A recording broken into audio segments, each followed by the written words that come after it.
Hello दोस्तों, नमस्कार दोस्तों। मैं आपका शिवगोपाल और स्वागत करता हूं ईबीएस क्लासेस में। दोस्तों, आज के इस वीडियो में मैं हाफ रफ और करू रफ की परिभाषा के साथ साथ में बहुविकल्पी प्रश्न जो आपके एग्जाम में पूछे जाते हैं वो कराने वाले हैं। तो ज़्यादा समय न लेते हुए बढ़ते हैं अपने स्क्रीन की तरफ। हाँ, अगर आप मेरे चैनल पर पहली बार आए हैं तो वीडियो को लाइक करना और एक कमेंट जरूर कर देना। तो दोस्तों, हम अपने स्क्रीन पे आ गए हैं। क्लास 10th हिंदी व्याकरण, ये पहला वीडियो है रफ परिचय, जिसमें हम पढ़ेंगे हाफ रफ और करू रफ, जिसमें उदाहरण बहुविकल्पी भी देखेंगे।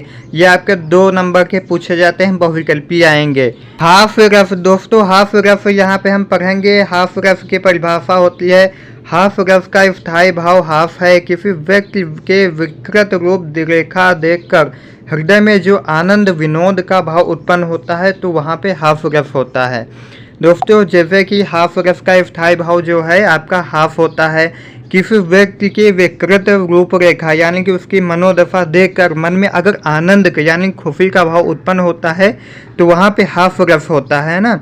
और जैसे कि यहाँ पे उदाहरण भी लिखा है, उदाहरण है हाथी जैसी देह, गेंदे जैसी चाल, तरबूजे से खोपड़ी, खरबूजे से गाल। जैसे कि दोस्तों ये यहाँ पे लिखा है, आप इसे पढ़ोगे तो आपको मन में हंसी का भाव आएगा कि हाथी जैसी शरीर है और गेंदे जैसी उसकी चाल है, तरबूजे जैसे उसकी खोपड़ी है, खरबूजे से गाल हैं। तो इसको पढ़ने से मतलब कि मन में खुशी का भाव उत्पन्न होता है ना। तो ये हाफ रफ है।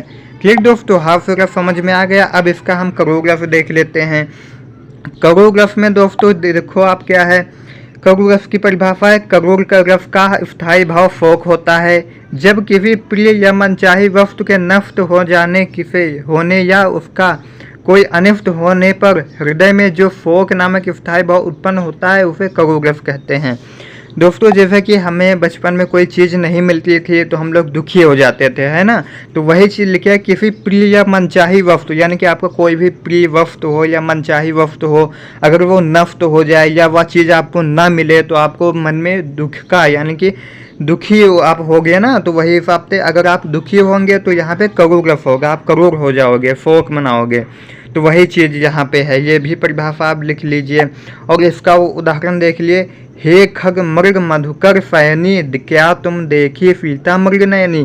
जब ये वहाँ का है, जब सीता हरण हो जाता है और श्री राम जी सभी वन में घूमते हैं और पूछते हैं कि हे खग मृग मधुकर सयनी, क्या तुम देखी सीता मृग नयनी, मतलब कि हिरण जैसी आंखों वाली सीता को आपने देखा है क्या।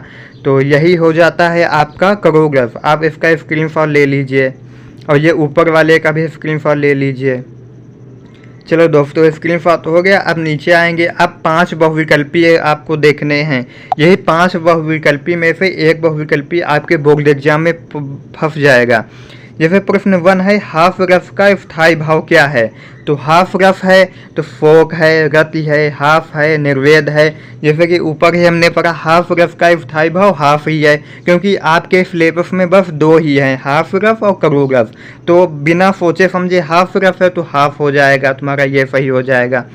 फिर नीचे आएंगे तो करू रफ का स्थायी भाव हमने अभी देखा, करू रफ का शोक है तो शोक, गति, हाफ, निर्वेद। शोक हमारा करू रफ का स्थायी भाव है। फिर हम नीचे आएंगे तो यहाँ पे प्रश्न तीसरा है, निम्नलिखित पंक्ति में कौन सा रफ है। हाँ प्राण प्यारे, जीवित रहूं किसके सहारे।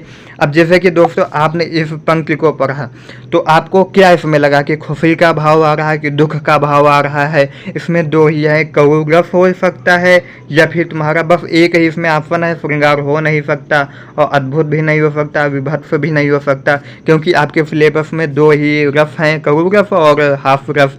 तो बिना सोचे समझे अगर आपको ये नहीं भी पता है तो आप करू रफ लगा सकते हैं, क्योंकि इसमें हाफ रफ का उदाहरण दिए नहीं हैं। तो हाँ प्राण प्यारे, जीवित रहूं किसके सहारे, यानी कि यहाँ पे दुख प्रकट हो रहा है तो आपका यहाँ पे करू रफ हो जाएगा। फिर हम नीचे चलेंगे। नीचे आने के बाद आपका प्रश्न 4 है, बुरे समय को देखकर गंजे तू क्यों रोए, किसी भी हालत में तेरा बाल न बांका होए। उपयुक्त तो काव्य पंक्ति में स्थायी भाव होता है। इसमें भी पहले आपको दिमाग कुछ नहीं लगाना है। पहले देखो इसमें गति है, ये हो नहीं सकता, ये अपने सिलेबस में है ही नहीं। शोक हो सकता है, हाफ हो सकता है, उत्साह भी नहीं हो सकता है। तो बस ये हाफ और करू में से आपको एक सिलेक्ट करना है। अब ये कैसे पता करो कि शोक है कि हाफ है, इसमें इसको पढ़ो एक बार। बुरे समय को देखकर गंजे तू क्यों रोए। बुरे समय को देखकर गंजा जो व्यक्ति है तुम क्यों रोते हो। किसी भी हालत में तेरा बाल न बांका होए, क्योंकि तू गंजा है, तेरा बाल भी बांका नहीं हो सकता है। तो ये मतलब कि हंसी का भाव है कि तू गंजा है, तेरे सर पे बाल नहीं है, तेरा बाल न बांका हो ही नहीं सकता है। तो यहाँ पे हंसी का भाव आता है, तो यहाँ पे हाफ रफ हो जाएगा, है ना। और फिर आगे प्रश्न 5 चलते हैं। प्रिय पति वह मेरा प्राण प्यारा कहाँ है, दुख जलने डूबी सहारा कहाँ है। इन पंक्तियों में कौन सा स्थायी भाव है। पहले कुछ नहीं करना है, विस्मय नहीं हो सकता, शोक हो सकता है, रति नहीं हो सकता है, क्रोध भी नहीं हो सकता। तो इसमें एक ही है तुम्हारा शोक, वही करोगे इसका। तो बस बिना समझे कुछ भी पढ़ना कुछ नहीं है, बस फोक और हाफ देखना है, दोनों है तब पढ़ना है। अगर एक ही है तो वही सही हो जाएगा, क्योंकि यही एक सिलेबस में हमारे है ना। पति वह मेरा प्राण प्यारा कहाँ है, दुख जलने डूबी सहारा कहाँ है। तो यहाँ पे फोक प्रकट हो रहा है, तो यहाँ पे फोक हो जाएगा, है ना। तो दोस्तों ये 5 बहुविकल्पीय हैं। आपके ये जो हाफ रफ और करो रफ है, ये इन्हीं में से आपका पूछा जाएगा। आप इसे समझ लेना और पढ़ लेना। और आज का ये चैप्टर 1 यानी कि आपकी पहले क्लास थी, अब दूसरी क्लास आएगी, तो रफ, हाफ रफ और करो रफ 2 ही पूछे जाते हैं। आपके 2 नंबर एकदम पक्के हो गए। तो दोस्तों वीडियो पसंद आया हो तो वीडियो को लाइक करना, और चैनल पे पहली बार आए हैं तो चैनल को सब्सक्राइब जरूर कर लेना। मिलते हैं एक नई वीडियो के साथ, तब तक के लिए जय हिंद, वंदे मातरम।